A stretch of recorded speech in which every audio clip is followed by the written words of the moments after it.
ભારત ન્યૂઝમાં આપનું હાર્દિક સ્વાગત છે। થરાદમાં 4 રસ્તા ઉપર ટ્રાફિકનું ચક્કાજામ। 4 રસ્તા ઉપર ટ્રાફિક પોલીસ ચોકી બની શોભાના ગાંઠિયા સમાન।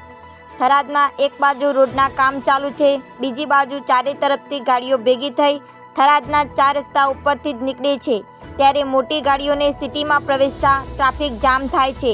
તો વાત કરવા જઈએ થરાદના 4 રસ્તાથી માંડી ડીમાં 3 રસ્તા સુધી હોસ્પિટલો છે, ત્યારે કોઈ પણ દર્દી મોતની સામે ઝઝૂમી રહ્યો હોય ત્યારે સરકાર દ્વારા 108ની સુવિધા કરવામાં આવી છે।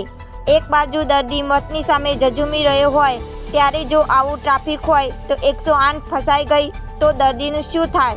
તો જેમ બને એમ જલ્દીથી જલ્દી આવા ટ્રાફિકોનો જિલ્લા ટ્રાફિક પોલીસ અથવા સ્થાનિક પોલીસ દ્વારા નિવારણ કરવામાં આવે અને વાહન ચાલકો ટ્રાફિક નિયમોનું પાલન કરતા શીખે એવી લોક માંગ ઉઠી હતી। અહેવાલ હમીરભાઈ રાજપૂત, થરાદ।